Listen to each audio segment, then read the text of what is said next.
Welcome everyone. Thank you for coming to the AGU webinar. This one is on the professional field. So we're looking at, we have a panel of professionals from the private sector who will be talking to you guys today about some questions about their careers, how they've ended up where they're at, what they did in school or wish they did in school that is useful for them. So I'm Tyler. I'm a member of the AGU Early Career Committee for the Atmospheric Science section. We do want to note that all participants are expected to follow the AGU Code of Conduct. That will be posted in the chat. A link to that will be posted there, so you can check that out. We also wanted to plug that our committee now has a Twitter account at AGU Early Atmos. That'll also be in the chat, so you can follow the Twitter and keep yourself up to date with everything that we're doing. We'll also have a third career-focused webinar on careers in academia in August or September, so you can look forward to that as well. So we're going to go ahead and get started with introducing the panelists. So I'll let them all introduce themselves. Why don't we start with Megan? All right, I had to unmute myself, guys, sorry. So my name is Megan Walker. I am an AMS certified consulting meteorologist, and I currently run my own consulting practice, Blue Skies Meteorological Services. In that work, I specialize in forensic meteorology, which for those of you who haven't heard of it, it's basically weather CSI. So I reconstruct past weather conditions to basically determine what the specific weather impacts were at a given location or at a location over a given period of time or during a particular event. Most likely, or most often, that's for insurance and legal matters where weather-related impacts are in question. But I've also worked with agricultural issues, and I do research on questions related to the intersection of weather, climate, and insurance. So my background is in the physical sciences, but I've always had a really deep curiosity for the social sciences, including that relationship between weather and society. My bachelor's degree is in physics from the University of Tulsa, and I earned my master's in atmospheric science from Purdue, where my research focused on climate and extreme weather. So I always knew that I wanted my work to be applied, you know, making science relevant and beneficial to society and with a strong communications aspect. I also knew that I wanted to continue working on the impacts of severe or extreme weather, but I really, in the beginning, was not sure what that was going to look like and how I was going to do that. I just sort of figured I would take opportunities that allowed me to build skills and knowledge in those areas and then see where it led. So to that end, I worked in emergency management, teaching, and sustainability.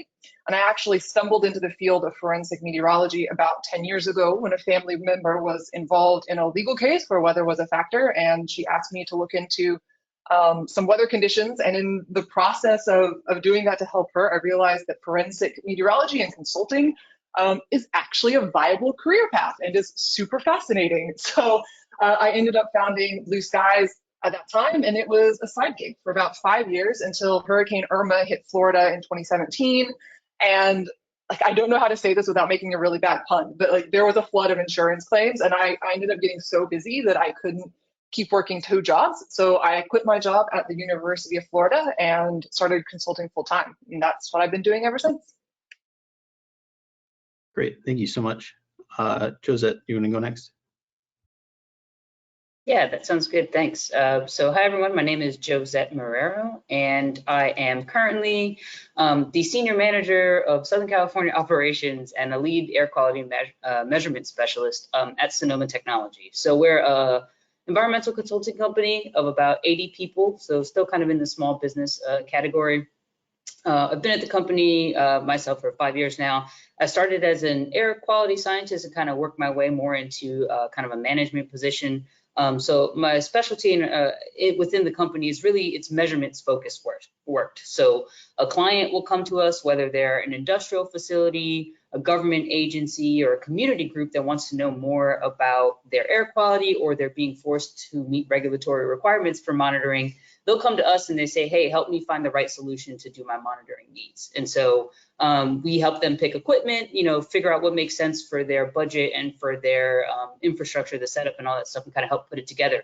And then from there, my team of field technicians often, well, from there, we kind of operate and maintain the equipment. We kind of collect the data for them that can then be sent off to somebody else for analysis. Oftentimes within our own company as well too. We have other folks that do kind of analysis as well. So that's kind of us in a nutshell, and I'm sure we'll talk a little bit more about that throughout the day today. But a little bit more about my background. So I did my undergrad work in chemistry at the College of New Jersey. So it's a small little state school in New Jersey. I was interested originally in forensic chemistry, not anything at all to do with the atmospheric science world. I knew nothing about atmospheric science before I decided to go to grad school in it, interestingly enough. But really when it came time to pick a grad school, I think it turned out it was actually the measurement side of things that I was interested in. So that led me to apply to UC Irvine in atmospheric chemistry and join Roland Blake, the Roland Blake lab. Roland as in the 1995 Nobel laureate for discovering CFCs were causing the holes in the ozone layer, Roland. So that was really exciting. And a lot of my work there became focused on whole air sampling, kind of quantifying VOC emissions from the oil and gas sector.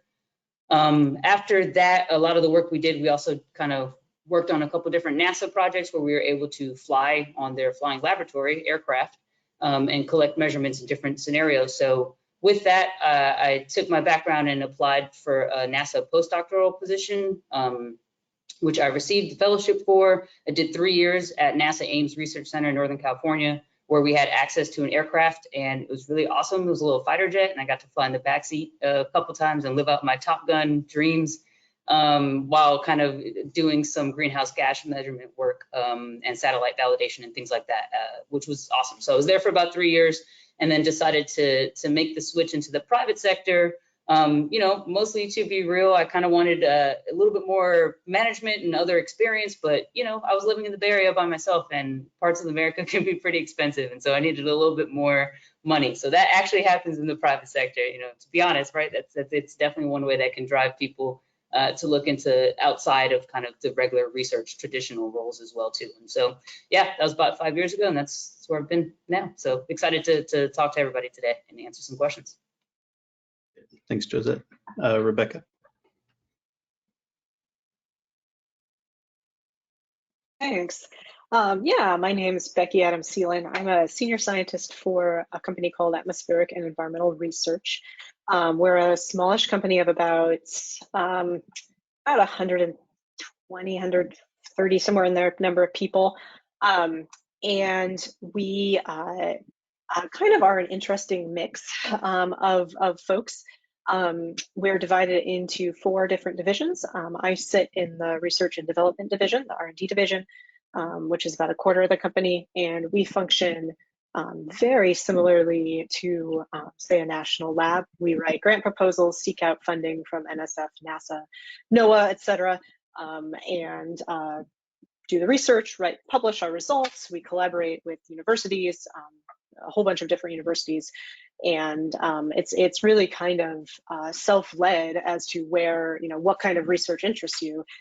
So we have a wide range of research topics being explored, all the way from hail to looking for life on exoplanets in a very radiative transfer sense.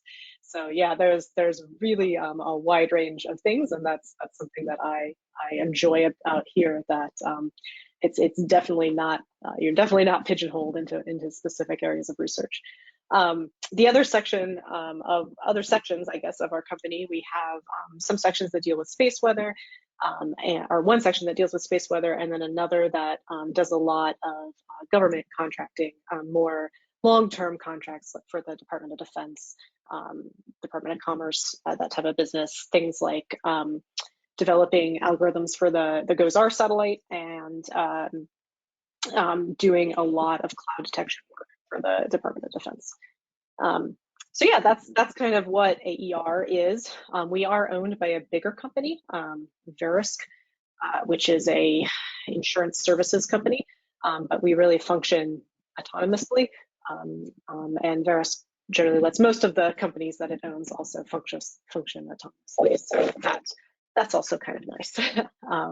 Leads to more of that kind of free, able to go and research what you want type of energy. In terms of myself, I got my let me think, doctorate from Colorado State in 2012. I was always interested in severe weather. I was the kid with a tornado weather forecasting station in her backyard. I think when I was in elementary school, I was the weather nerd. So after I finished my doctorate degree, I wanted to go anywhere where I had a chance to research severe weather. I ended up at with a DoD job at the Air Force Weather Agency for a little while before I was able to come across AER. So I kind of joined AER through the government services side and then hopped over to the R&D division. But one thing I also love that's kind of unique about a private company, that sort of research to operations component that I got to take part in as part of at the Air Force Weather Agency, we still get to do here. That's a big niche in research. Being able to actually apply the things that the research that you do. Well, obviously, it's you can get grants to do very pure theoretical work. There's a lot more things that go on where you try to translate that into actual useful stuff. And so that can be done either for the government through saying NOAA grants, et cetera, or it can be done if there are companies that come and say, hey, we want to know what kind of what the cloud structure looked like this day, or we want to know what kind of let's see, what kind of hail was produced by this thunderstorm, and can you give us a best guess beyond just what storm reports, et cetera, can say. So yeah, there's a lot of research to operations type of work that we can do here. All right, I got off topic a little bit more about my specific research. I specifically am interested in well, a number of things, gravity waves produced by convection, and then hail, trying to understand and how we can better forecast the occurrence of hail. Thanks, Becky. It was great. And last but not least, Eleanor. Hi, my name is Eleanor. I am a senior associate on the climate risk modeling team at a company called PricewaterhouseCoopers, or PwC, as I'll refer to this company as. It's a very large company. Historically, it's a consulting firm for accounting and financial consulting. So it doesn't seem like it would be relevant for climate modelers, but just so happens climate risk affects companies' financial impact. They have some financial impact. So on my team, we help clients that are companies address, mitigate, adapt to various types of climate risk, both physical and transition. So this means that we help them identify these risks first by doing interviews and understanding their business, identifying places where physical risk or transition risk, and that's like policy related risk, could affect their business. And then we choose which risks to quantify their financial impact. So the purpose of this is to help companies start to make strategic decisions that will help either mitigate or address their climate risk, and also help we're basically helping them do this through their bottom dollar. So personally, I usually work on teams, very collaborative, very fast paced, as Megan probably knows from consulting as well, that it can be quite the work, but it's really invigorating and really exciting. I work with some like pretty big clients, and it's pretty great that people are really starting to care, especially those people who are huge greenhouse gas emitters, are like actually starting to care about their carbon footprint. So how I got here, I finished my PhD in 2018. I did about a year of a postdoc, and then kind of already knew I wasn't destined for academia at that point. So I actually entered industry as a data scientist. Then I worked first at a financial and insurance institution called Transamerica. That was great. But then I jumped to a climate analytics startup called Jupiter Intelligence, worked there for about a year and a half, and then moved to PwC because I wanted to move into consulting. So now I've been there about 7 months, and yeah, it's been great. Awesome. Thank you all for the introductions. So now we're going to get into the questions. So we have a questions tab on the control panel. I think all of you, the viewers, can ask questions, and then we can share them with you guys through me. But we do have some pre-prepared questions, and so we'll go ahead and start with one of these.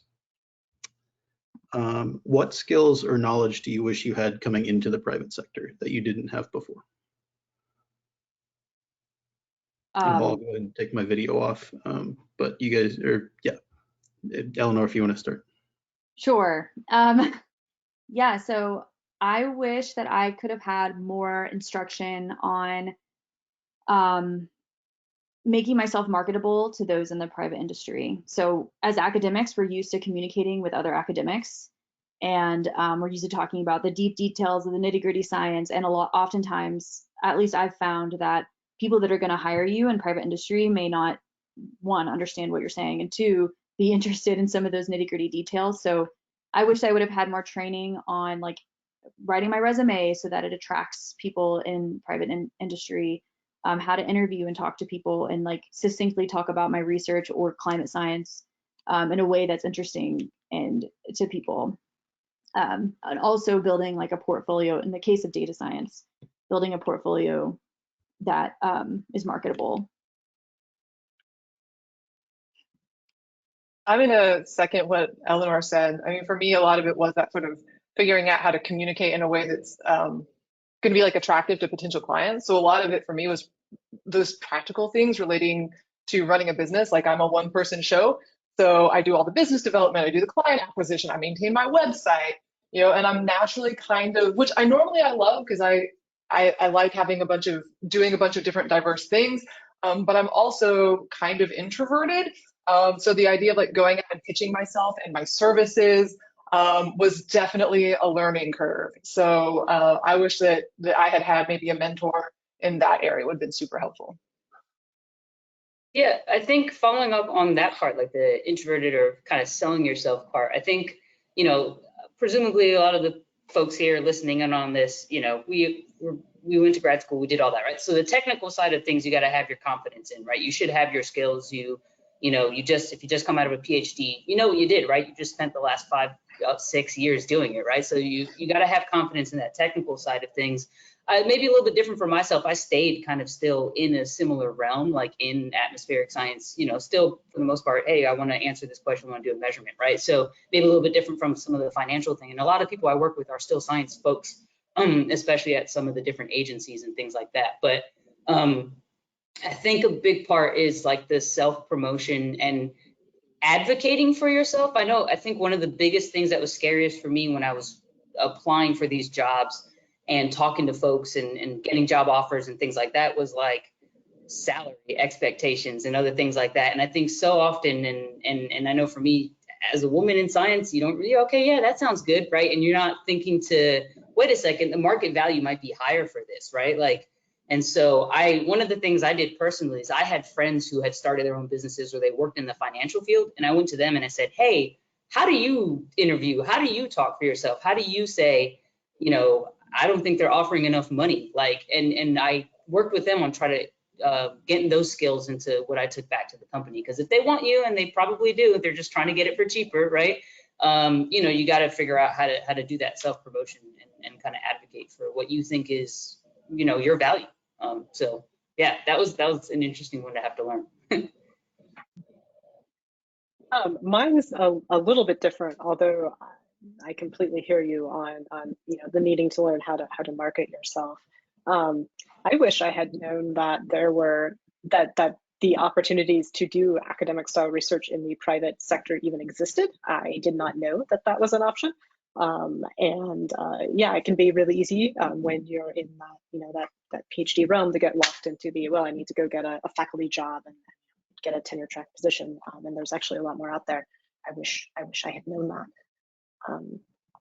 Yeah, and I'll note in terms of the marketing yourself issue, I too am introverted, and yes, that terrifies me.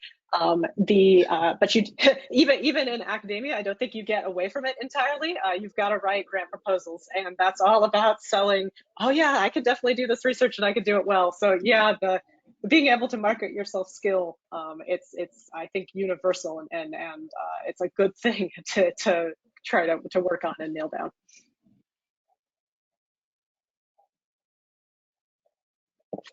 Great. So we'll move on to the next prepared question, where we have one from the audience. I believe this is targeted for you, Eleanor. Can you expand upon building a data science portfolio? Yeah, sure. Well, for those of you who have worked with data, which presumably if you're in science and attending this webinar, you have, you can, how do I phrase this? You already have the skills, let's just put it that way. Like if you can code up a graph, if you know what a regression, a linear regression is, and better yet, if you've applied a machine learning technique, then building a portfolio is just a matter of like packaging those skills and like illustrating that you have those skills in a way that's digestible for your interviewer or the recruiter. So this could mean what I did was like I made a presentation of a machine learning model that I built, and then I recorded myself giving that presentation on using Zoom, and then I published that video on YouTube, and then I put a link to that in my resume. I also linked it to my GitHub. And then like so I've interviewed people who just like write a report, like a 2-page summary of like, here's a regression analysis that I did, and these are the results, like interpretation, and then they like linked all these things on their website, and it just makes it, that's like the portfolio piece that I'm talking about. So, you know, this is part of being able to also like package it in a way that's digestible for the interviewer. Like, you know, in this case, I mean, depending on what kind of data science role you want, you know, you just want to write it to the level of somebody who may not understand exactly what cloud ready to feedbacks are, or like, you know, just trying to stay high level and highlight the methodology and skills and the interpretation of the results. Yeah, hopefully that makes sense. Does anyone else want to add to that? Nope. Okay. Great. So we'll go to the next prepared question now. What did you do specifically to prepare for job interviews? Is there any advice you would have related to that you would want to share with someone who's interviewing soon? Mock interviews, I would say. Sorry, nobody's speaking, so I'm just jumping in. But yeah, I don't know. Like I've heard a couple of people in the panel mention like reaching out to people who have had experience. I think that's nice. Like find someone, and I've received so many cold call messages on LinkedIn, like, hey, you have a job that I want. Like, can you give me any advice? And you could just ask them like, what are some typical interview questions? In the case of data science, there's like tons of resources online for like interview questions, but I would say ask people what those questions might be and practice answering them. Yeah, I don't know how many folks, like when I was applying for jobs and I decided it was time to leave my, you know, NASA postdoc position, I was applying to kind of various jobs. So some of them were, you know, still state or local government at the same time that I was also applying to the private sector. I didn't really know which one I wanted to go, which route I wanted to go. So preparing was not that easy. So, you know, obviously things like doing a little bit of research if you are applying to like a company, you know, find out, you know, a little bit more about the types of projects they work on. If there's somebody similar who's in a position that you're interested in, maybe you can reach out to them and ask, you know, like, hey, what is the job like? You know, it might give you a little bit of understanding as well of the company. I know for me, it was kind of interesting. The position I'd originally applied for at Sonoma Technology was actually had already just been filled, but they had left the ad up and I didn't know that. And so going into it, I'm thinking it's going to be one position like, oh yeah, actually we don't have that anymore. So like, it was like, oh, okay. So, which was kind of weird, but they actually still liked what my background was and I still had relevant things. And so they decided to kind of create a new position for me that I've actually been able to grow into. So like, that was a super fortunate thing for, even though I prepped from one way thinking it's going to be like, oh yeah, I'm going to be this thing. And then it was totally not even an option anymore, but it kind of carved into something else. One of the things I would say too, that maybe is helpful for prep for other interviews. So say you have an interview that you did and you didn't get it. Ask for feedback, right? So I had gone a couple where I didn't get the position, and I said, hey, you know, what, if anything, could I have done better? What were you looking for? And use that critical feedback to apply it to the next position, right? And so sometimes it's helpful. Sometimes it's like, oh, you know, not sure about this background or this, or maybe you didn't explain something well or something like that. Other times I also learned that, like, one of them was like, oh, we wanted you to be an engineer. And I was like, well, I'm a chemist, so you should have probably told me that from the jump. But, you know, so it's not always going to be the most helpful feedback. But I think being able to then critically get that information and look at it as a way to improve for other interviews might be a pretty helpful step as well, too. I might piggyback off that experience, Josette's experience a little bit, and I would say don't even necessarily wait for interviews to be posted. Find out potential places where you might like to work, or be talking around in your network, learning about what other people do, and reach out to those places before there's a job opening posted. So that way, if nothing else, they'll keep you in mind and let you know when they do open something. But also, like in Josette's case, and it happened to me as well, like they may end up trading something for you because they really like what the skills you've got. And yeah, showing the initiative can really help you out there. Plus, it just kind of helps you stay informed as to what different positions are out there. That type of thing can also be helpful when it comes to salary negotiations, because, oh, hey, I've talked with these other people. I know roughly what kind of salary they're making, so I can know what I should be advocating for. Yeah, those all good things. I don't really do interviews, but at the same time, every client is basically an interview. So every time I get a new client, that's essentially a little mini interview process. And so for me, it's a little bit different because that client relationship is different. And so for the consulting side, my biggest takeaway is to be listening first. And so I really ask them, like, what is it that you need? And oftentimes they're not technical experts, right? So they don't really know what they need, or what they think they need is not actually what they need. So just being really good in like listening mode and asking what their problem is and getting them to describe kind of what the situation is, where weather was a factor in my case, and from there having that conversation and figuring out sort of a game plan to go forward and say, this is how I can help you with this. But really kind of the key for me is listening first, and then trying to translate what somebody thinks they want into sort of the technical skills that I can apply to the problem. Good advice. We have a couple other questions from the audience. What type of resources did you use to find job postings in the industry? Becky, do you want to start? Sure. Again, I am pretty weather centric, but there's always the Penn State Met Jobs Board and the AMS Jobs Board, those types of things.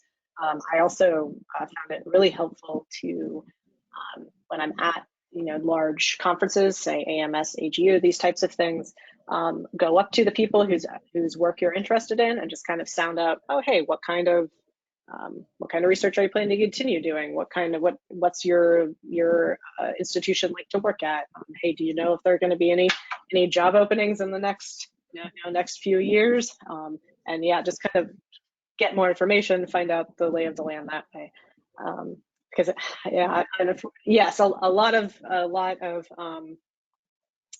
jobs do come up in formal postings, et cetera, online, but a good chunk of them also don't, or they do, but there's already been interest expressed by numerous other people, and so you're kind of behind the curve.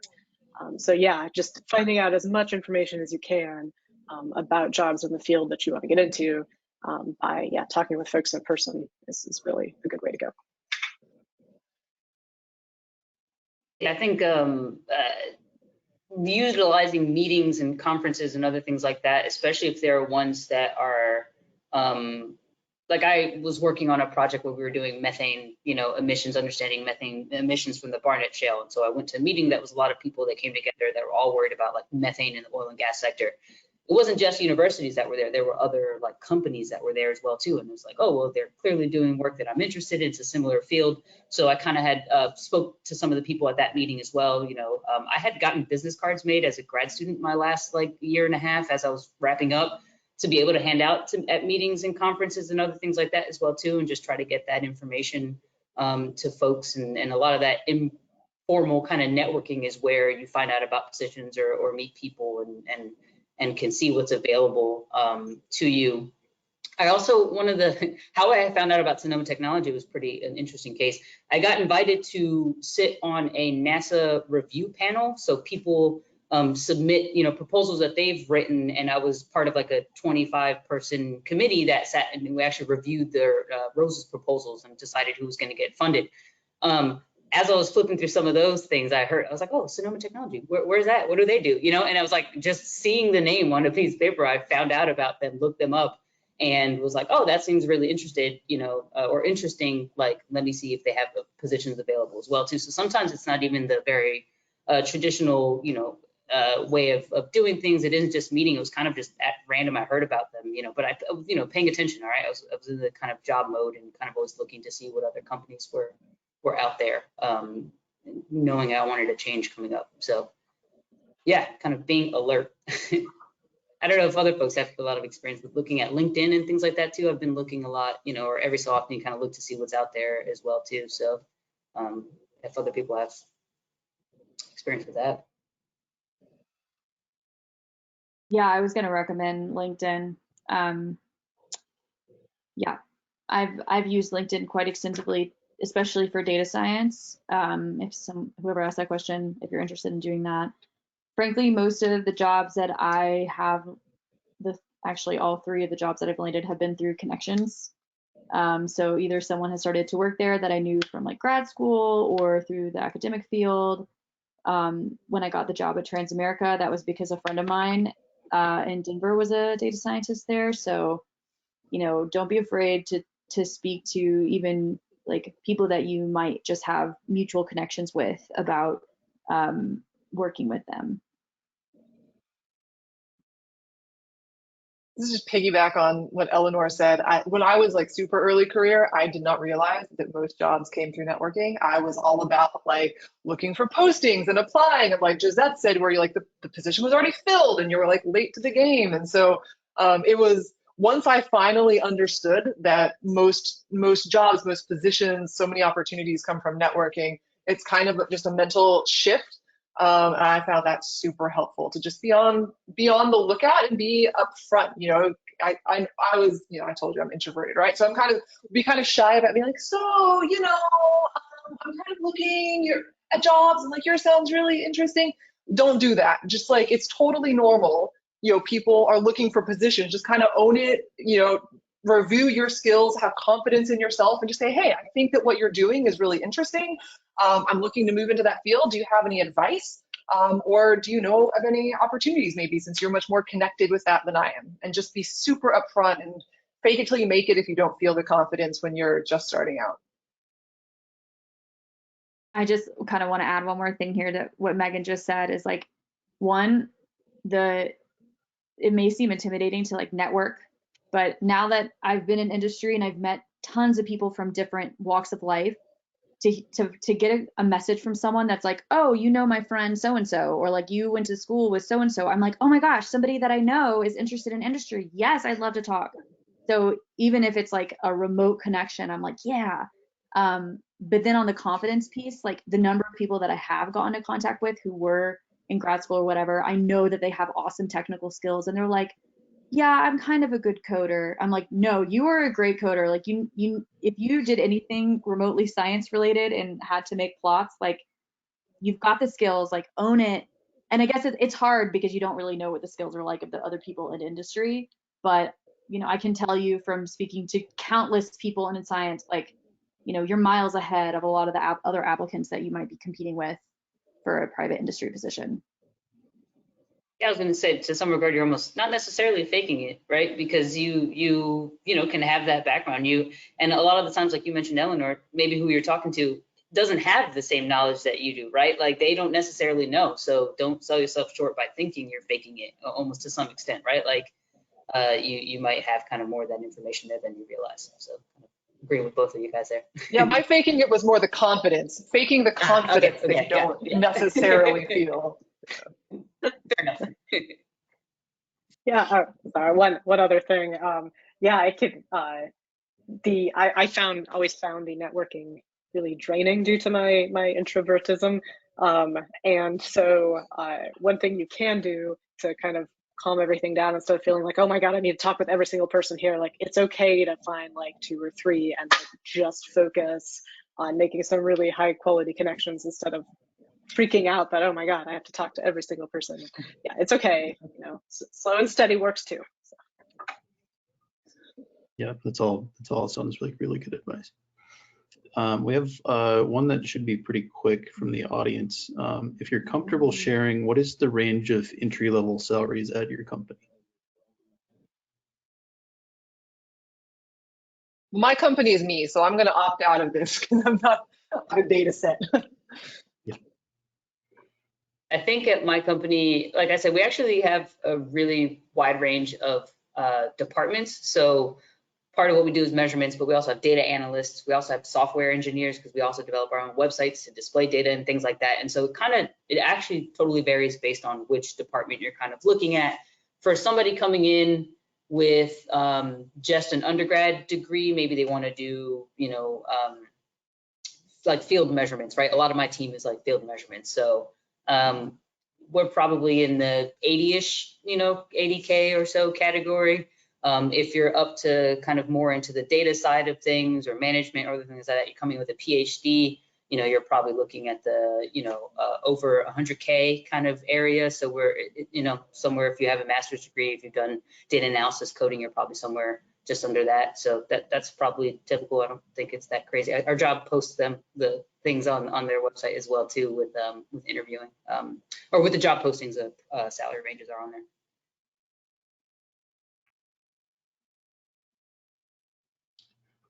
Yeah, I think that's helpful. I think it's a hard question to ask because I think people want just a number, but can never really give them. Can I add an asterisk here that it's like very dependent on where you live?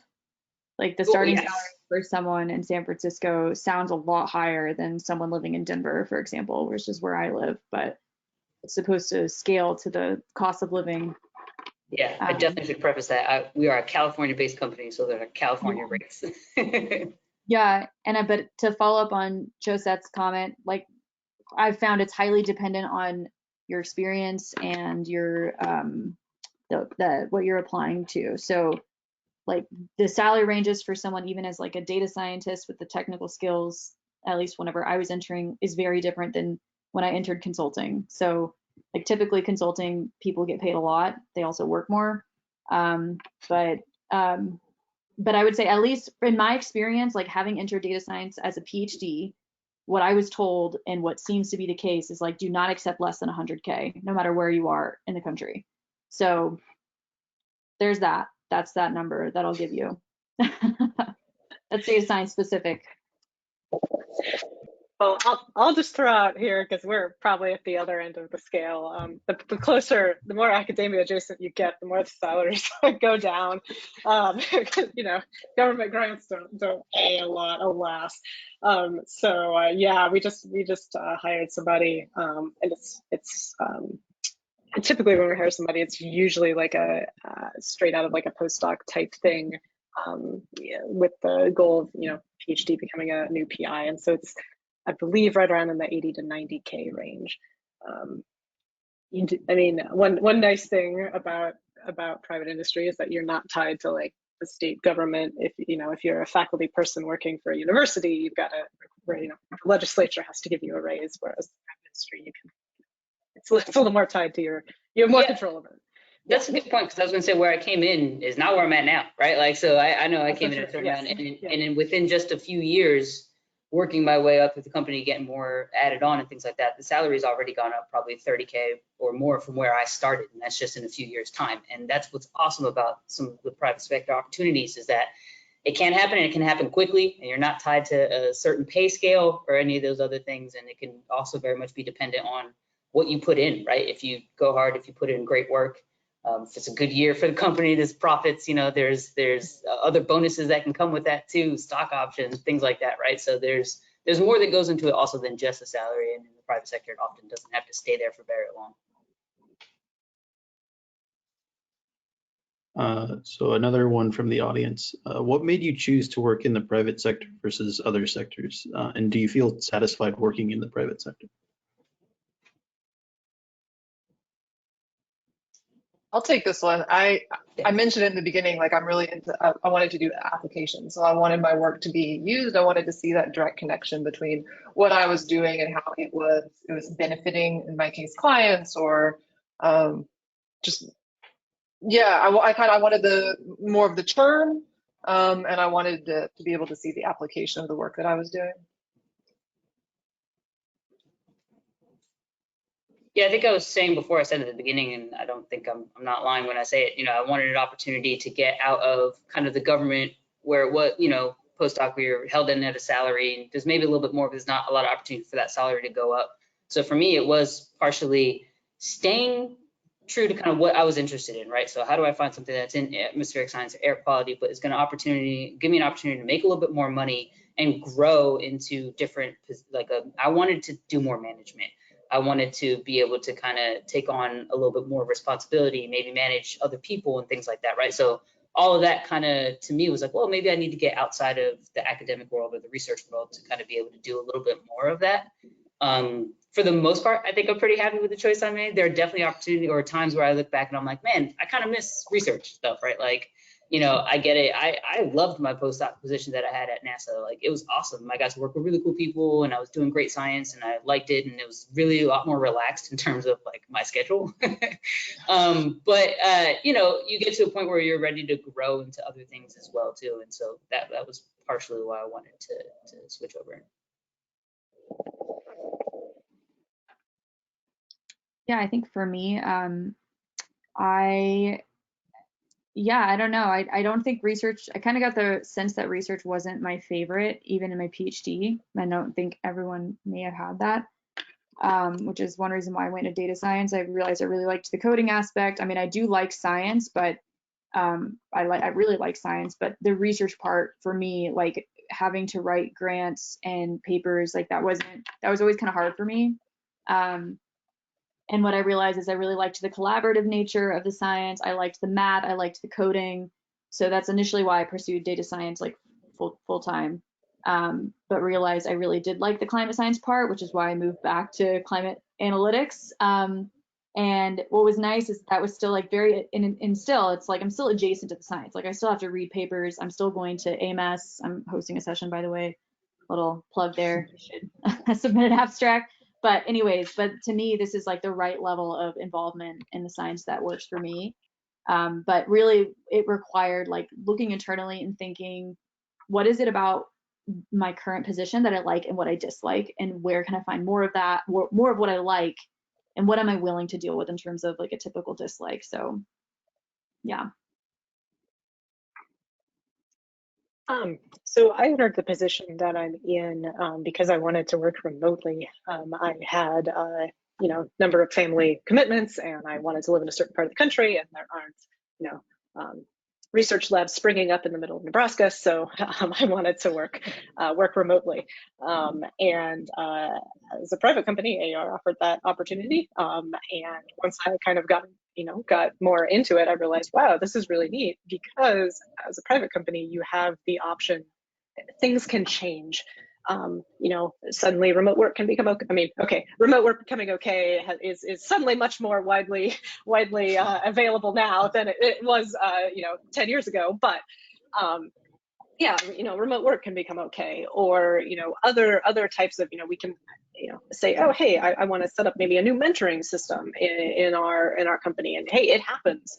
That these are all things that or we want to change our PTO policy, or take your pick on things, but these can actually change, and you can you can have an immediate effect on that, and not even being that far up the management chain, as opposed to, again, now this was my impression, but as opposed to being inside like a DoD or a government type organization, you're not going to make those changes very easily. Same at a university type. Because there's it's been around for a while, there's a lot of layers of bureaucracy if changes want to be made. So I found that really neat to be able to make differences, make changes, and look at the way ahead for our company, and actually see, oh yeah, I've contributed to this. So our next question, it's also from the audience, although we had this one prepared too. How much does an advanced degree matter? Are there more opportunities with the PhD or a master's? And can you kind of speak to the difference between having one of those in your field? Josette, do you want to start? Or? Yeah. So I think I kind of had mentioned a little bit before, like with my company, I guess kind of depending on the degree, I guess there's different expectations, right? So if you are coming in with a PhD, I think things like management and other opportunities to be in charge of something come up more, right? The expectation is, all right, well, you did this already, you've got that experience, you know, you're kind of trusted in some ways. And so I think, you know, being at my company, you know, that's allowed me an opportunity to kind of grow in a way that maybe wouldn't have happened if I didn't have that degree. So I'm totally aware of that, and that makes a lot of sense. In terms of job searching, just in general, yeah, I think maybe that's going to frame the way, what kind of positions it is that you're looking for as well too, right? Like, so you can be overqualified for a position as well as be, you know, just as much as not be qualified enough in some regards. And so you got to try to find the balance as well too. But you should know that when you look at postings and other things like that, you know, that should be clear. But I think there was maybe one or two when I was looking, I was like, oh, that sounds pretty good. And I was like, oh, they're definitely looking for like entry level, right? And so, you know, somebody that maybe they want to build up into something as opposed to somebody who's already coming in. I mentioned it before in terms of like salary offerings and things like that too, right? Like usually if you have a PhD, advanced degree, you know, you're looking for more salary. They understand they're gonna have to pay more. So maybe, you know, if budgets are tight or something like that, a company, it depends on how big of a company you're at, right? Not every company is a huge company that's got lots of resources behind them. Other companies need to really count, you know, pay attention to who they're hiring, what their salary rates are as well too. So, you know, to some extent that might make a difference as well too. I don't know. There's a couple of thoughts off the top of my head on that. It's probably not well organized, but I don't know if somebody else wants to speak. Maybe I'll have something else to say at the end. On the independent consulting side, I think it really depends. There are folks who do what I do who have PhDs, and there are folks who have masters. There are a few who have some who have bachelor's degrees. I think it's really the skill set that matters when you're talking about forensic meteorology, because you need to have you need to be able to do rigorous science, but you also need to be good at the communications component as well. And I think that the people that I know who are consulting meteorologists who have PhDs, some of their work does tend to be a bit more on the research side, a little bit more of sort of a traditional research bent, but that's not really a strict delineation. I think that it's really more about like the skill set and what you can do when you're doing just sort of like the type of consulting that I do, where it's one-on-one. I want to echo what's been said so far, but also offer kind of my 2 cents from my experience. And that's, if you get a PhD, like research is going to be your bread and butter, right? Like you're going to be able to perform research at the expectation that your whatever company you work for is requesting. Also, like Josette said, I've seen that typically PhDs are considered first for more managerial type roles, like leadership roles, if that's what you're interested in. That said, I've worked with plenty of masters who are like sometimes arguably more capable of doing research on my team than some of the other PhDs, and have been promoted just as quickly. Personally, especially, and again, I think it depends on what you want to do. Like at my company, you know, I think having a PhD gives us a little more credibility, and so we tend to be called on first for communicating with clients, just because we represent like a certain level of expertise. But there's plenty of people with master's degrees on my team who are just as capable as getting in front of clients, and they shine in different ways. And because they've entered the industry earlier, they can be promoted more quickly in the field and end up being more successful earlier than a PhD might. So at least that's what I've seen. So yeah, it kind of depends on what you want to do, I think. If you still have an inkling for research and you really want to lead people like right out of the bat, then I'd say maybe stick with it and get a PhD. But otherwise, if you're truly interested in getting into industry, it may not be necessary. In terms of in terms of my division at the company, if you have a PhD, then you will be choosing what you research on. If you have a master's, you're going to be researching what someone on someone else's project. So you'll have to be doing what they're telling you to. That to me, and notice I said nothing about the skill levels of either person, because they can be, yeah, there's plenty of master's folks here who know way more coding than I, and and vice versa. So with the PhD, there's more management opportunities, because we're soft funded. The PhDs are the people bringing in money, so that that hence the management opportunities. But that's not to say that folks with masters can't go out and bring in money somehow, or it's just more difficult. That's yeah. Also yeah. Let me think. I had another point I was going to make, and I'm spacing on it now. Oh, right. Yes. So the downside, of course, is that you've got to do the grant writing and the journal article writing and etc. So yeah, if you're not a fan of that, which I don't think anyone is, it's just different layers of dislike, then yeah, then probably the master's route would be a better way to go. For what it's worth, I like the proposal writing effort a little bit. Ooh. And so I'm able to do some of that as well too. And that's, yeah, I think that's a big difference between if you're coming in with a lesser degree, you're more likely to lead the proposal writing effort of something, or you're looking into funding opportunities. We're a consulting company, but we're soft money as well too. And so we need to go after the same proposals and RFPs that are out there from different agencies as well too. And somebody's got to spearhead that, put that together. So yeah, that's probably something that will fall more on me as a PhD than any of the other folks that I kind of work with who maybe don't have that degree as well.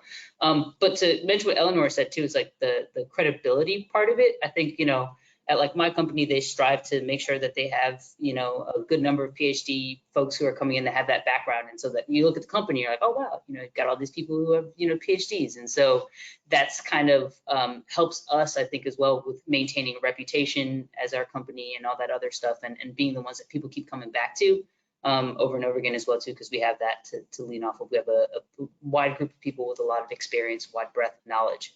And so that's a big one.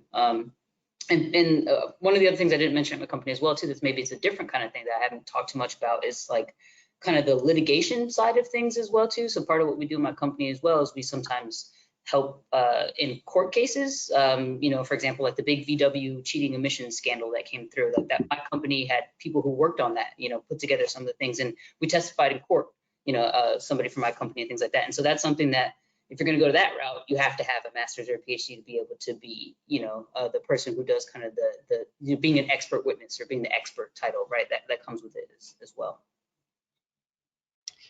Thanks.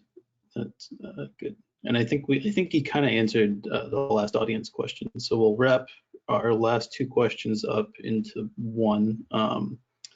What is your day-to-day experience like in your field? And if there's one piece of advice that you want someone to take from this, just one thing, what would it be?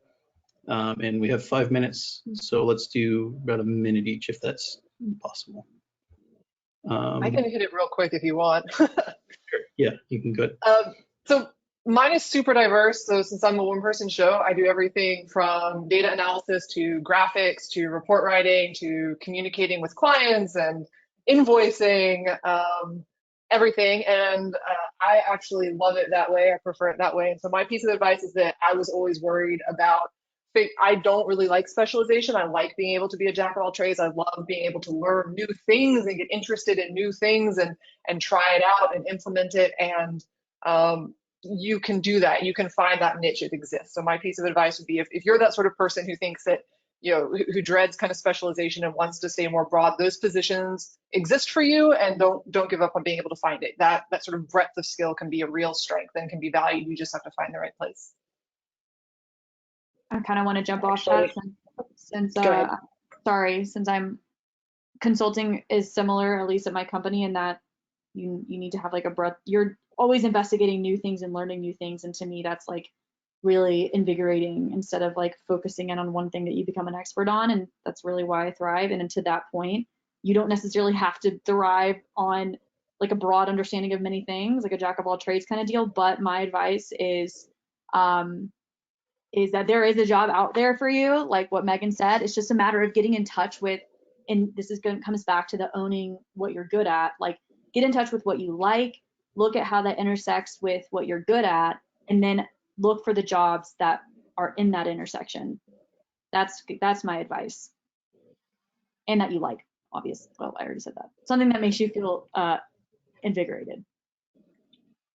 I'll agree with both of those, and just add on that there are a lot more different opportunities and different jobs out there than you realize, than any of us realize. So yeah, definitely think big and just try to learn about as many different possible opportunities as there are, because there probably is something that overlaps with what Eleanor's describing. Just a matter of finding it.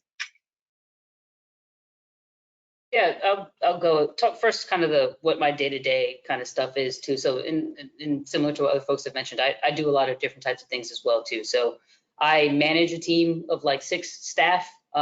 Many of them are kind of, like I said, they kind of come in that field technician, they do the measurements. So a lot of them don't have advanced degrees in atmospheric science. They might not be coming with a science background at all. I have a couple of technicians who don't have, one of them was a computer scientist before, and somebody else was a Marine.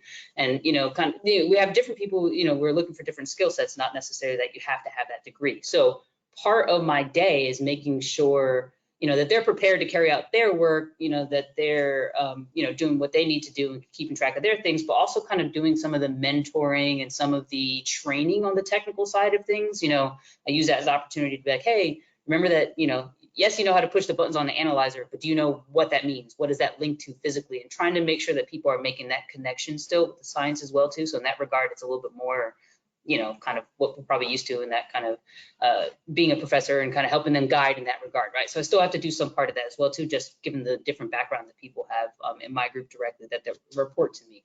I spend a lot of time, I'm also a project manager, so I spend a lot of time, making sure deliverables are good. We're meeting the client's needs, we're balancing budgets and all that kind of stuff too, just like you're talking about, Megan. So we do have an accounting team, but I still need to review the things that they're doing and keeping track of everything that's happening with my project that I may manage. And I'm probably managing like, 5 or 6 projects at once. So it's a lot of things to kind of keep track of. Communicating with clients and all that kind of stuff, communicating with the public to some extent as well too. A lot of what we do in our projects have like a public facing part. We make a website so the information's out there for people who may live next to a refinery, that they know what they're being exposed to. So there's the parts that have to sometimes be communicating with the public. So it's definitely a mixed bag, just like everybody else says. It's a little bit of everything, but to give you guys kind of a sense of what I do. One of the things that maybe hasn't necessarily been talked about, but I think it's the thing that I always tell people, in terms of advice and kind of looking at what you want to do career-wise, is I didn't plan as much of this as maybe other people did, right? Like a lot of sometimes people think like, I'm getting a PhD, I have to do this thing, I'm gonna be this thing, I have to be a professor, I have to do, like they want to come in like a prescribed, set of goals. And I'm not saying it's not good to have goals, but I'm saying sometimes you need to be able to be flexible with that, or maybe don't necessarily have a plan. You might wind up, especially all of us going from academia to the private sector, it's a little bit of a jump we had to make, right? So being willing to and able to take that risk occasionally is totally a good thing. It's one of those things in terms of interviews, we talked a little bit about that, but one of the questions I always hate getting asked is like, where do you see yourself in 5 years? It's like, I don't know, employed. Like, I just want to be able to be doing things that are interesting to me and trying new stuff. And I want to remove the stigma associated with like, I don't really know what I want to do, right? Because I wouldn't have gotten at all where I am if I thought I was going to do that thing that I originally went to school for, right? I'm so far removed from that. And that's okay. Like, I like where I'm at. It's been a really fun ride. So I don't know if that's great advice. Just do whatever. No, but it's okay to take some risks and don't think you have to have all the answers already.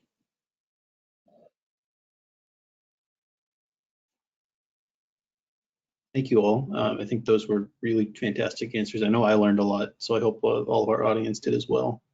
And we really can't thank you all enough for taking the time out of your day to do this and speak with us. And so just one last thing too, we do have a quick feedback form in the chat. It's only 3 questions. It shouldn't take more than a couple minutes. And our future webinars and events can be, we can help make them better with this kind of feedback. So that's all in the chat. So thank you all for coming. Thank you again, speakers, for being here. And that's it. Awesome. Thanks, everyone.